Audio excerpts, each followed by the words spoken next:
28 Juli 2011. Halo, namaku Izanagi Mikoto. Aku seorang laki-laki berusia 17 tahun yang bersekolah di SMA Tenjin yang terletak di kota Azikagaru di pinggiran Aokigahara, sebuah hutan menakutkan yang misterius. Aku memutuskan untuk meneliti Aokigahara karena setiap hari setidaknya ada 6 orang yang masuk ke hutan itu. Tapi aku tidak pernah melihat mereka keluar. 3 Agustus 2011. Aokigahara adalah sebuah hutan yang terletak di kaki Gunung Fuji di Jepang. Aokigahara juga dikenal sebagai lautan pohon dan hutan bunuh diri. Aokigahara berada di urutan kedua sebagai tempat yang paling populer untuk bunuh diri, dengan jembatan Golden Gate di San Francisco pada urutan pertama.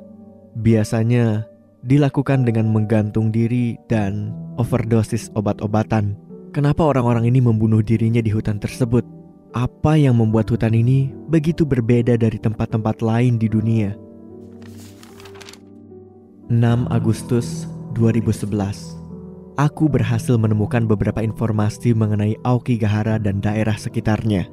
Seluruh permukaan Aokigahara adalah batu vulkanik, dan di dalam hutan itu ada goa es yang cukup populer di kalangan turis. Tidak banyak hewan yang tinggal di hutan Aokigahara. Itu merupakan hal yang sangat aneh, mengingat sebuah hutan biasanya dipenuhi dengan fauna di dalamnya. 10 Agustus 2011. Aku pergi ke perpustakaan lokal dan baru tahu kalau Aokigahara punya banyak kisah mitologi, khususnya keberadaan makhluk jahat di dalam hutan dan omong kosong lainnya. Setelah kembali ke rumah, aku melihat temanku Yukie memasuki Aokigahara. Aku khawatir terhadapnya. Dia tidak pernah berpikir untuk bunuh diri dan hidupnya cukup sempurna. Atau setidaknya itu yang ku tahu. 15 Agustus 2011. Nampaknya semua kasus bunuh diri ini mulai muncul sekitar tahun 1960-an setelah sebuah buku berjudul Naminoto dipublikasi. Buku ini bercerita tentang sepasang kekasih yang memilih untuk mengakhiri nyawa mereka di hutan Aokigahara daripada harus berpisah. Aku percaya kalau buku Naminoto ini adalah sumber dari semua kasus bunuh diri tersebut. 25 Agustus 2011. Aku memutuskan untuk masuk ke hutan itu pagi ini. Aku sudah memasukkan beberapa barang ke dalam ranselku. Kantung tidur, senter, handphone. Mungkin barang ini akan menjadi sia-sia mengingat tidak ada sinyal di dalam sana. Makanan untuk sekitar 2 minggu, 2 botol air, dan yang terakhir, jurnal ini. Aku tidak melihat ada yang aneh di hutan ini, kecuali beberapa papan penanda yang ada di pohon-pohon dengan tulisan seperti "Hidupmu masih panjang" dan "Pikirkan keluargamu". Tapi secara keseluruhan, hutan ini memberikan kesan yang menakutkan. 28 Agustus 2011. Sudah 3 hari sejak aku memasuki hutan ini. 2 jam yang lalu, aku melewati tengkorak manusia dan sebuah tulang paha. Aku hampir saja muntah melihatnya. Aku harap Yukie sudah keluar sebelum dia bertemu dengan mayat seseorang dan meninggalkan hutan ini hidup-hidup. 2 September 2011. Aku merasakan sesuatu yang gelap, yang membuatku merasa tertekan. Aku bisa mendengarnya membisikkan sesuatu kepadaku. Aku tidak berharga dan semua orang menolak keberadaanku. Aku yakin ini hanyalah imajinasiku saja akibat suasana hutan ini yang membosankan. Hanya setengah persediaan makanan dan 3/4 air dari botol pertama yang sudah kuhabiskan. Entah kenapa, aku kehilangan selera makanku di dalam hutan ini. 5 September 2011. Hari ini, aku melihat bayangan yang bergerak di antara pepohonan. Mungkin hanya seekor burung atau rubah. Kukira tidak ada hewan yang hidup di hutan ini. Mungkin beberapa hewan akhirnya merasa hutan ini bisa ditinggali. Tapi bukan aku tentunya. Tempat ini seperti neraka. 7 September 2011. Kegelapan mulai menekanku dengan lebih berat lagi. Aku bisa merasakannya. Kegelapan itu mau menelanku. Dia bilang aku orang yang tidak berguna. Mungkin dia benar. Rasanya rohku mulai dihisap semakin lama aku ada di hutan yang terkutuk ini. Aku harus keluar. 8 September 2011. Aku memulai perjalanan ke dalam hutan tadi malam. Sejauh ini, Rasanya aku hanya berputar-putar saja. Aku kembali ke tempat berkemahku 3 kali sejak aku memulai perjalanan ini. Aku merasa seperti sedang dibuntuti. Aku melihat bayangan itu lagi. Sinar senterku mulai meredup seiring berjalannya waktu. Baru seminggu di hutan ini, tapi rasanya seperti sudah sebulan. Kegelapan mulai mengelilingiku lebih lagi, bagaikan hewan buas yang perlahan menghisapku ke dalamnya. Terkadang aku melihat pohon-pohon bergerak, bernafas, bahkan berusaha menjangkauku. Hutan ini hidup. Ada sesuatu di dalam sini lebih dari sekedar depresi. 9 September 2011. Hanya tersisa 1/4 makanan saja dan 1 botol air terakhir. Aku tersesat di hutan sialan ini. Aku tidak tahu lagi harus berjalan kemana. Gunung Fuji sudah tidak terlihat karena tertutup pohon-pohon, dan itu membuat hutan ini terasa selalu dalam keadaan gelapnya malam. Bayangan itu semakin mendekat setiap hari. Hari ini aku menemukan jerat tali yang tergantung di pohon dan tergoda untuk menggunakannya agar bisa keluar dari mimpi buruk ini. 10 September 2011. Aku menemukan catatan bunuh diri hari ini. Maaf, aku harus pergi. Kepada siapapun yang menemukan ini, aku sebetulnya tidak ingin pergi. Tapi dia bilang ini bisa membebaskanku. Kepada keluargaku, aku cinta kalian semua, dan aku berterima kasih untuk semua kebaikan dan kasih sayang kalian. Untuk Izanagi, maaf, aku tidak pernah bisa mengatakan ini sebelumnya. Aku mencintaimu sejak kelas 6 di hari pertama sekolah. Aku harus pergi sekarang. Bayangan itu bilang kalau waktunya sudah mau habis, dan aku harus pergi sebelum aku terjebak selamanya. Selamat tinggal. Dan jangan lupakan aku. Yukie Byoki. Yukie mencintaiku. Selama ini dia mencintaiku dan aku tidak menyadarinya. Bayangan sialan ini menghancurkan hidupku, sedikit demi sedikit. Kurasa aku menemukan sesuatu yang besar. Aku menemukan sebuah goa es beberapa ratus meter dari catatan bunuh diri tadi. Di dalamnya ada begitu banyak tulang. 12 tulang paha, 9 tulang rusuk, 3 tulang punggung, dan 19 tengkorak manusia. Setiap tulangnya betul-betul bersih dari daging atau sejenisnya. Apa yang melakukan semua ini? Apa ini perbuatan manusia kanibal gila atau perbuatan roh jahat? Instingku mengatakan kalau salah satu tulang ini adalah Yukie, gadis malang. Kenapa dia harus menerima nasib seperti ini? Kenapa dia harus masuk ke hutan ini waktu itu? Begitu banyak pertanyaan yang tidak terjawab. 11 September 2011. Ini adalah tempatnya kemarin malam. Aku terbangun dan melihatnya berdiri di atasku. Matanya merah dan tampak maskulin, hitam bagaikan langit malam, dan kukunya panjang sekitar 3 inci. Aku tidak bisa berteriak. Aku sudah berusaha, tapi kehadirannya seakan-akan melarangku untuk berteriak. Tangannya seperti menutup mulutku, dan setiap kali aku mencoba untuk berteriak, dia menekan semakin keras. Dia bilang, sekarang waktunya untuk pergi, dan aku hanya punya waktu 3 jam untuk bersiap-siap. Jadi, aku memutuskan untuk menulis jurnal ini dan membuat catatan bunuh diri. Aku tidak mau melakukan ini, tapi sudah waktunya aku pergi. Kegelapan ini menekanku dan mulai masuk ke dalam pikiran. Aku mau semua ini berakhir, jadi aku akan mengakhirinya. Kalau kamu menemukan catatan ini, larilah secepat mungkin, sejauh yang kamu bisa sampai kakimu sudah tidak bisa mampu lagi.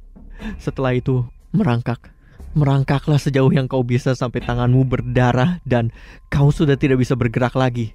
Apapun yang kau lakukan, kau harus keluar. Aku harus pergi sekarang. Aku akan bersama Yukie lagi. Selamat tinggal.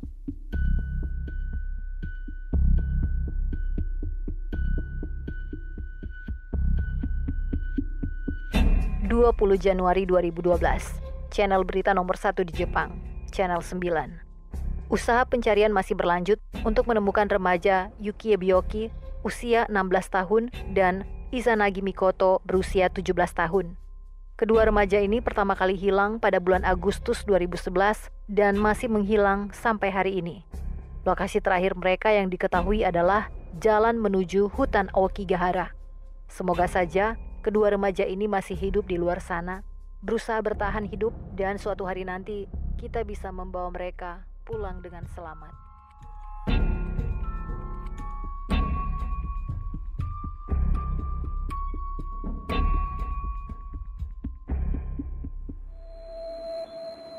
Setahun yang lalu, aku kehilangan teman baikku.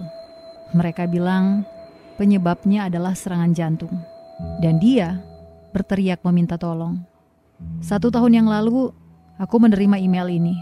Robi ingin kau membacanya. Kuharap kau sempat menghubungiku. Aku merindukanmu, Rob. Hei kawan, aku harap kau menerima ini. Aku harap semua ini hanyalah sebuah kegilaan semata. Tapi kalau tidak, kalau sesuatu terjadi padaku atau besok kau tidak mendengar kabar dariku, aku ingin kau pergi ke kantor polisi dan memperlihatkan email ini. Katakan pada mereka kalau mereka salah. Dan kalau kau bisa, tolong sampaikan email ini ke banyak orang, sebanyak mungkin. Ini bukanlah lelucon, setidaknya menurutku bukan. Aku tidak sedang mempermainkanmu. Aku bersumpah atas semua yang kusayangi kalau ini bukanlah lelucon. Kalau kau mendapatkan email ini, aku telah berpikir untuk menghubungimu. Tapi aku harap ini semua akan berakhir pagi ini. Aku harap ini hanyalah sesuatu yang spesial mengenai malam ini. Dan kalau memang seperti itu, ku mohon untuk lupakanlah itu. Atau eceklah aku. Aku tidak peduli. Aku duduk di tempat makan milik Walker dekat jalan tol. Satu-satunya yang masih buka dan tetap sibuk sepanjang malam. Karena hal terakhir yang aku inginkan adalah kembali ke jalanan. Kau tahu, aku bahkan tidak percaya pada Tuhan. Tapi setiap beberapa menit, aku menutup mataku dan berdoa agar ini semua cepat berakhir. Kata polisi, aku pasti berhalusinasi dan sejujurnya, sekarang pun aku berpikir seperti itu. Mereka memeriksa rumahku. 2 di antara mereka menggenggam teasers. Kemudian, mereka kembali keluar, tertawa, memegang sebuah rambut palsu berwarna abu-abu yang panjang dan bergelombang. Aku bersumpah, aku tidak sedang memakai narkoba. Aku hanya minum segelas eggnog dengan teman-temanku. Hanya itu, aku tidak memakai apapun. Ini adalah wanita tuamu, kata mereka.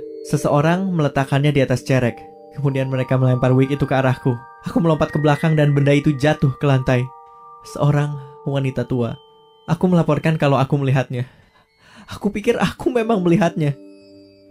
Baiklah, aku akan menceritakannya dari awal. Aku selesai bekerja sekitar pukul 10.40 malam. Yang lainnya pergi keluar bersama, tapi aku merasa lapar dan hanya ingin pulang ke rumah untuk menghangatkan pai labu yang ibuku buat sebelum dia pergi melakukan trip. Ada banyak anak kecil pada jalanan kecil yang mengarah ke pusat perbelanjaan. Mereka berteriak trick or treat padaku, seolah-olah aku adalah seorang siswa yang membawa tas laptop penuh dengan permen. Jadi, aku merasa senang ketika aku sampai di Jalan Mayflower dan tidak ada anak-anak di sana. Aku merasa senang karena jalanan itu sepi. Aku berjalan dengan santai, menendang beberapa sampah dan sebuah bundelan kaos yang terbakar di jalanan. Sebelumnya, aku merasa sangat santai.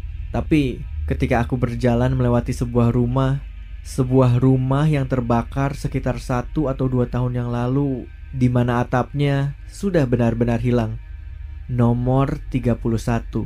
Aku bahkan tidak melihat ke arah rumah itu dan tidak mendekatinya. Namun, ketika aku sudah hampir melewati setengah rumah itu, tiba-tiba aku merasa merinding. Seperti ada laba-laba yang melompat ke arah leherku dan jatuh ke arah tulang punggungku. Seolah-olah ada seseorang yang memperhatikanku. Dan aku bersumpah, ada seorang wanita yang memperhatikanku dari jendela itu. Sepertinya aku melompat 2 langkah, kemudian tersadar dan mengatakan pada diriku sendiri kalau dia hanyalah seorang wanita yang hidup di lantai dasar dan entah bagaimana lantai dasar itu pasti masih bisa digunakan. Ketika aku melihat ke belakang, dia masih ada di situ. Rambut kelabu, kulit putih dan mata yang lebih putih. Kakiku melangkah dan aku rasa aku kembali tenang ketika aku berbelok menuju jalan Wayward. Namun rasa merinding itu masih berjalan melewati tulang belakangku dan rasa takut itu tidak pernah hilang. Ketika aku menyadari bahwa jalan Wayward kosong, aku langsung mempercepat langkahku. Mungkin sekitar jam 11 malam, kamu mendapatkan sejumlah panggilan tak terjawab dariku. Oke, dengar. Ini adalah malam paling sibuk sepanjang tahun. Tidak mungkin jalan Wayward kosong pada jam 11. Tapi, sebagian lampu di sana mati. Dan setiap kali aku melewati jendela yang gelap, aku merasakan sensasi dingin dan getaran lainnya melewati tubuhku. Kemudian, aku melewati nomor 31. Ketika aku berbalik, dia ada di sana. Giginya yang hancur terbuka lebar tanpa bibir. Dan mata itu, demi Tuhan, mata itu seputih susu dan berkaca seperti layaknya mata orang buta. Namun mata itu tetap terfokus ke arahku. Aku pun mulai berlari. Aku bersumpah aku melihatnya di banyak jendela. Jangan tanyakan padaku di jalan apa atau nomor berapa. Tapi demi Tuhan, dia ada di sana. Tidak peduli secepat apa aku berlari, dia ada di sana, menatap ke arahku dan terkadang menatapku sebelum aku sampai di rumah. Demi apapun, aku bersumpah tidak ada seorang pun di jalanan. Tidak seorang pun. Hanya jalanan yang gelap dan terkadang lampu jalan atau lampu lalu lintas. Kemudian, aku dan dia. Untuk sesaat, ketika aku berbelok ke arah jalanan sekitar rumahku, aku merasa aman. Ada seorang wanita dengan gaun bunga yang mendorong kereta bayi. Dia berjalan ke arahku, dan seketika aku langsung merasa tenang. Aku berpindah ke sisi rumah untuk membiarkannya lewat. Dia menundukkan kepala dan rambut hitamnya menjuntai menutupi wajah. Mereka berjalan tanpa sepatah kata pun, bahkan tanpa suara. Serius, ketika memikirkannya sekarang, langkahnya bahkan tidak membuat suara sama sekali. Bahkan tidak ada suara berderak yang biasanya dibuat oleh kereta dorong. Saat mereka melewatiku, tepat ketika mereka berada di belakangku, perasaan dingin yang mencekam dan perasaan merinding itu kembali. Dan ketika aku berbalik, mereka sudah tidak ada. Sebagai gantinya, wanita itu menatap ke arahku dari dalam jendela rumah. Tidak lebih dari 1 meter di depanku, disertai dengan senyuman yang sangat lebar.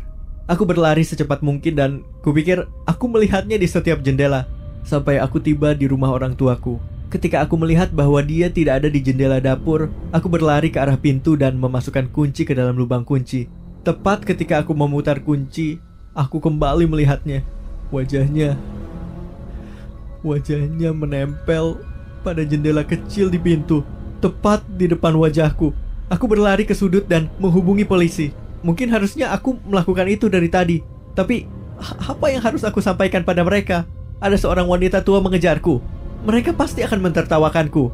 Yang bisa aku ingat adalah aku berteriak ke arah telepon dan mengatakan ada seorang wanita tua di dalam rumahku.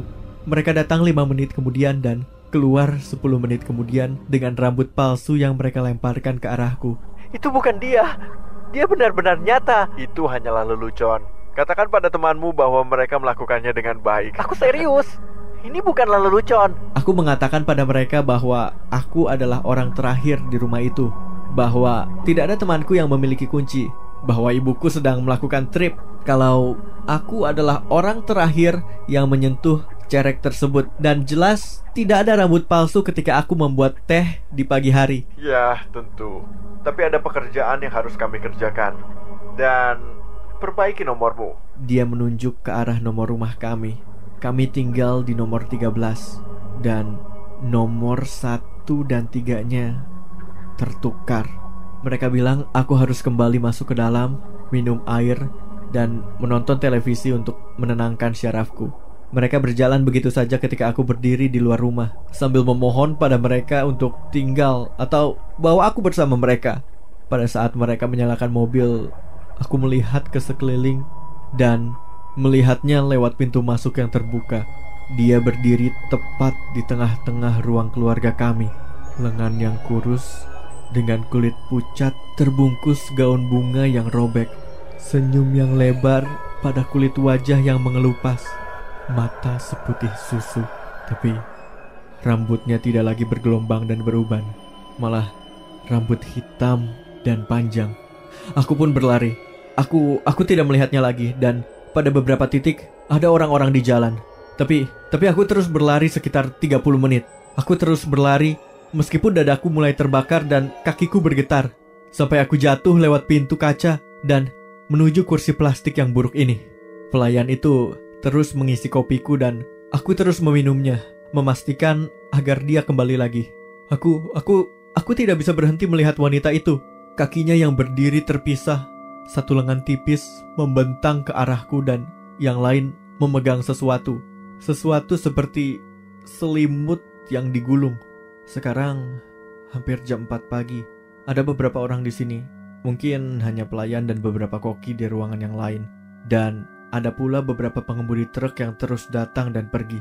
Aku duduk di tengah-tengah ruangan, jauh dari jendela. Namun, selama setengah jam terakhir, ketika aku melihat melalui jendela yang berada di meja sebelahku, aku terus melihat seorang wanita yang mendorong kereta bayi di seberang jalan. Dia mendorongnya ke sana kemari, terus berulang-ulang. Rambut hitam panjang. Dia mengenakan gaun putih dengan corak bunga berwarna biru. Tapi dia tidak tersenyum lagi.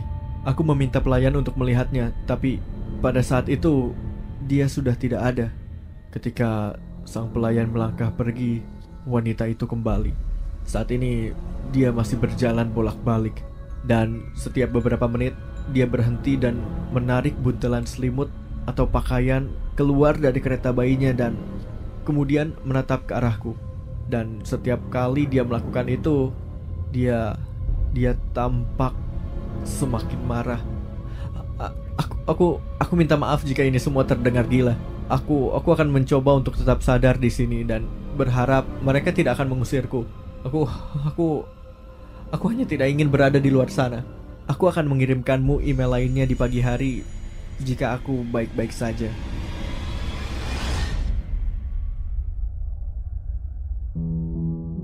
Baru-baru ini, hidupku jadi dipenuhi dengan nasib buruk. Aku baru saja dipecat dari pekerjaanku, menganggur selama berminggu-minggu dan berubah menjadi berbulan-bulan. Meskipun sudah banyak lamaran kerja yang aku kirim, tapi masih belum ada titik terang. Bahkan, kartu kreditku sudah mencapai pada batas penggunaannya. Kesedihan dan rasa benci terhadap diri ini mulai meracuni kehidupanku. Hingga pada titik di mana aku percaya kalau semua ini sudah tidak bisa disembuhkan. Dan momen yang paling memalukan yang baru saja terjadi padaku adalah ketika aku pergi berbelanja. Kasir yang berusaha untuk terus tersenyum dan antrian yang mengular di belakang terus menatapku ketika aku berusaha untuk mencari uang sisa di dompet untuk membayar belanjaanku. Dan sialnya, tidak ada sedikit pun uang yang tersisa. Setelah itu, aku pergi ke Taman Woodharrow, sebuah lahan terpencil yang sepi untuk menenangkan pikiranku. Waktu aku tiba, tamannya masih sepi. Jadi, aku memutuskan untuk berjalan menyusuri taman itu tanpa tujuan yang jelas. Rasa lapar mulai menghampiriku. Sebuah musuh bebuyutan yang tidak lagi bisa kulewatkan. Langit yang tadinya cerah mendadak menjadi gelap dan hujan pun mulai turun. Dan sialnya, aku tidak membawa payung. Saking larutnya dalam kesedihan, aku hampir tidak merasakan kalau ada yang menarik lengan jaketku. Kalau ku ingat-ingat lagi kejadian itu, aku berharap kalau aku tetap berjalan tanpa terlalu banyak melihat ke bawah. Aku berharap kalau aku tidak menghiraukan permintaan yang terdengar halus itu. Aku berharap aku tidak menganggap kalau tangan dengan sentuhan yang tidak berdaya itu tidak mempunyai kekuatan yang begitu menakutkan. Tapi dengan bodohnya, aku berhenti berjalan. Dan semenjak pertemuan itu, aku sama sekali tidak bisa hidup dengan tenang. Aku melihat ke bawah dan di sampingku berdiri dua anak kecil yang memberiku sensasi terkejut yang tidak menyenangkan. Keduanya tidak lebih tinggi dari pinggangku. Yang satu lebih tinggi dari yang lain dan mereka berdua menggunakan jas hujan hitam yang lebih cocok untuk pemotretan dengan suasana sepia dibandingkan pakaian untuk anak-anak modern. Mereka berdua memakai topi fedora yang menutupi hampir seluruh wajah kecil mereka. Walaupun aku tahu yang tinggi adalah laki-laki dan yang pendek adalah perempuan, aku tidak bisa melihat wajah mereka sepenuhnya. Selain pipi mereka yang terlihat pucat, bibir mereka hampir tidak berwarna. Seolah-olah mulut mereka hanyalah sebuah irisan tipis. Tubuh mereka bulat, tapi tidak terlihat lucu atau menggemaskan seperti anak-anak pada umumnya. Malah mereka lebih terlihat seperti sangat gendut, membengkak seperti mau pecah. Rambut pirang tipis yang tidak tersisir keluar dari topi mereka seperti jerami kusut, kering bagaikan tulang yang rapuh. Halo, sapaku sambil berusaha terdengar gembira. Mereka menatapku tanpa berkata apapun. Anak perempuan ini terus memegang lengan bajuku. Kau baik-baik saja? Pada saat itu, aku sudah basah kuyup dan ingin cepat kembali ke mobil. Apakah kau butuh bantuan? Mereka tetap terdiam. Aku berdiri dalam keadaan canggung, tidak tahu harus berbuat apa. Tapi tiba-tiba gadis itu mulai memegang erat tanganku dengan kekuatan yang luar biasa. Aku merasa kalau dia bisa menarikku sampai jatuh. Alarm mulai berbunyi dengan keras di dalam otakku. Aku merasa harus secepat mungkin melepaskan diriku dari genggamannya dan meninggalkan mereka di tengah hujan. Baiklah. Dengan hati-hati, aku menarik lenganku. Rasa gugup ikut muncul karena aku tidak tahu bagaimana mereka akan bereaksi. Kalau kalian tidak butuh apa-apa, aku akan pergi. Gadis itu melepaskan genggamannya tanpa berkata apa-apa. Saat aku menengok ke belakang sambil berjalan ke mobil, aku melihat mereka masih menatapku. Walaupun aku tidak bisa melihat mata mereka, tapi aku bisa merasakan intensitas tatapan mereka terus mengikutiku. Tidak peduli seberapa jauh aku berjalan dari mereka. Setelah itu, aku tidak menoleh ke belakang lagi. Aku mulai mempercepat langkahku sambil mengeluarkan kunci mobil dari kantung celana. Hujannya terasa sangat dingin. Aku membuka pintu mobil dan teringat dengan sekaleng sup mie ayam yang masih tersisa di pantry. Tapi di saat yang bersamaan, aku menyadari ada noda yang ditinggalkan gadis tadi pada lengan bajuku. Warnanya segelap tinta dan berbentuk seperti jarinya yang kecil. Aku mencoba menghapusnya dengan jempolku, tapi noda itu tidak menghilang sedikit pun. Aku hanya bisa menghela nafas sambil melihat ke atas. Dan betapa terkejutnya aku ketika melihat pintu belakang tiba-tiba terbuka dan gadis tadi duduk di dalamnya. Dia melepaskan topi dengan tangannya, yang keduanya terlihat bersih walaupun tangan itu meninggalkan noda di jaketku. Kepalanya tertunduk dengan rambut kusutnya menutupi wajah seperti gorden. Hei! Aku berusaha menjaga nadaku agar tidak terlihat ketakutan, tapi gagal. Apa yang kau lakukan di sini? Dia hanya duduk terdiam sambil meremas dan memutar-mutar pinggiran topinya dengan kasar. Dan aku rasa sebentar lagi itu akan robek. Akhirnya aku mencoba untuk memberanikan diri. Oke, dengar. Kalau ada sesuatu yang salah, aku tidak bisa membantumu kecuali kamu menceritakannya.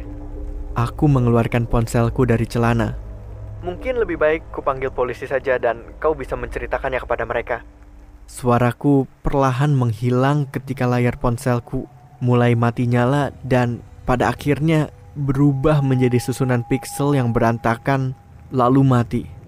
Aku hanya bisa menatap pantulan wajahku di layar hitam itu sambil ternganga dengan rasa takut yang mulai membanjiri pikiranku.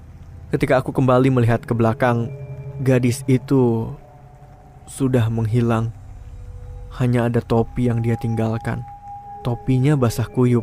Setiap sisinya terkena hujan sama seperti pakaianku. Tapi saat aku mengangkatnya dengan tangan yang gemetaran, tidak seperti jaket dan jeans yang membuat badanku kedinginan. Topi ini tidak terasa basah sama sekali. Tanganku bahkan tidak ikut basah. Padahal jelas terlihat ada air yang menetes darinya ke kursi. Aku menyadari dengan rasa takut dan takjub.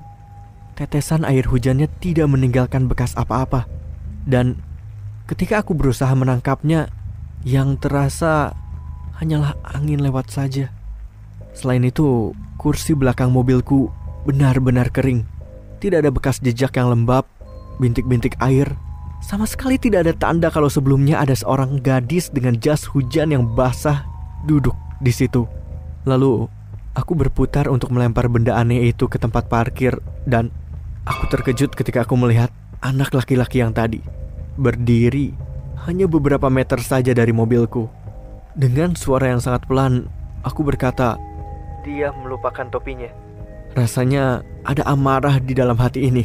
Pikiranku berteriak kepadaku untuk segera kembali ke kursi pengemudi dan pergi secepatnya dan tidak akan kembali lagi ke Taman Woodharrow.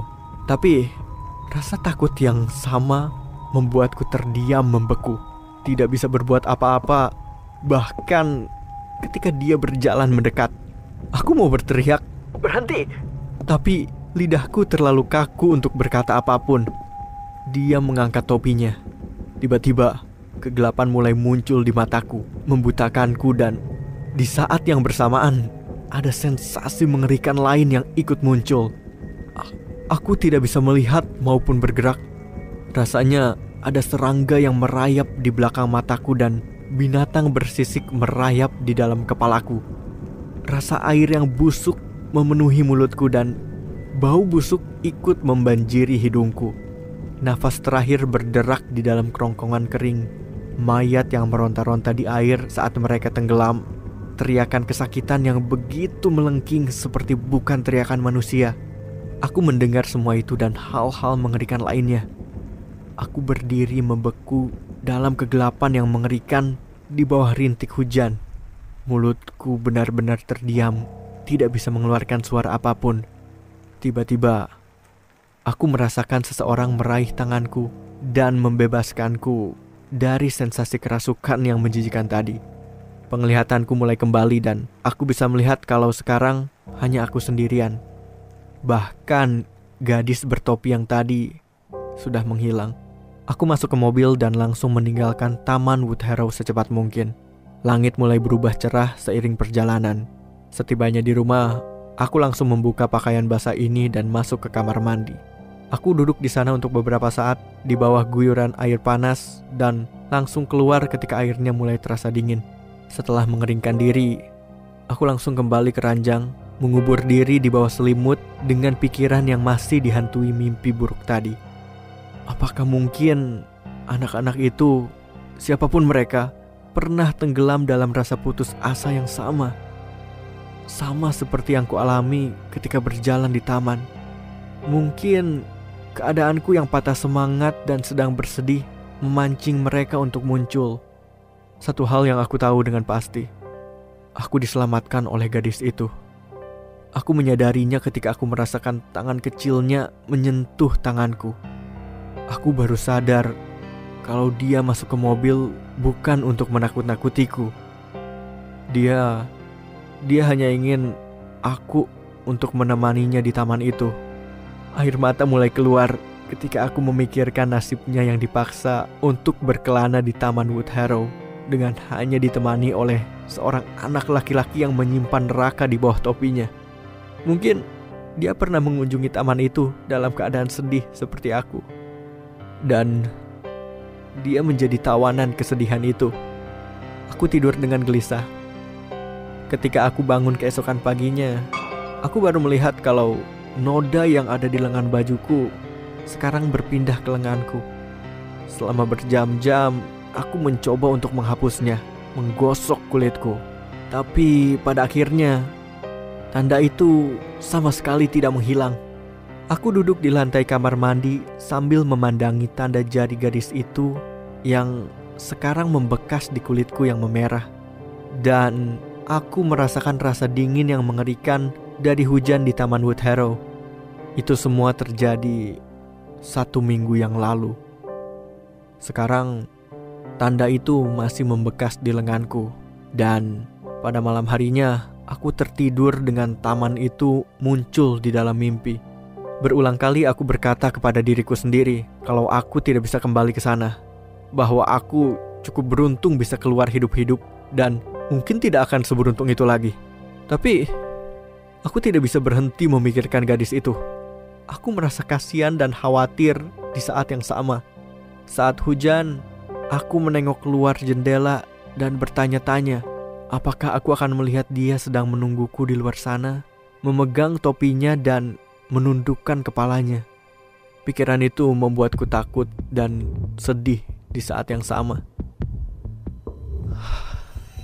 Jadi, aku sudah mengambil keputusan. Dan mungkin aku akan hidup cukup lama untuk menyesalinya. Segera setelah aku selesai memposting ini, aku akan mengambil kunci mobil dan pergi ke Taman Woodharrow. Aku tahu, mungkin aku sedang berjalan menuju kematianku. Aku tahu kalau tanda yang ada di lenganku adalah pertanda buruk. Aku tahu, mungkin gadis itu sama jahatnya dengan si anak laki-laki. Dan mungkin dia mencoba memancingku ke jebakan miliknya sendiri. Aku tahu ada kemungkinan yang sangat besar kalau aku tidak akan bisa kembali dan menceritakan kepadamu apa yang terjadi. Tapi aku tidak bisa terus-menerus dihantui mimpi buruk yang sama. Bisa dibilang, aku tidak sepenuhnya meninggalkan Taman Woodharrow. Pikiranku masih menyusuri jalannya, bahkan di saat aku bersembunyi di rumah. Oke, aku harus pergi sekarang. Doakan agar aku berhasil. Sepertinya sebentar lagi akan turun hujan.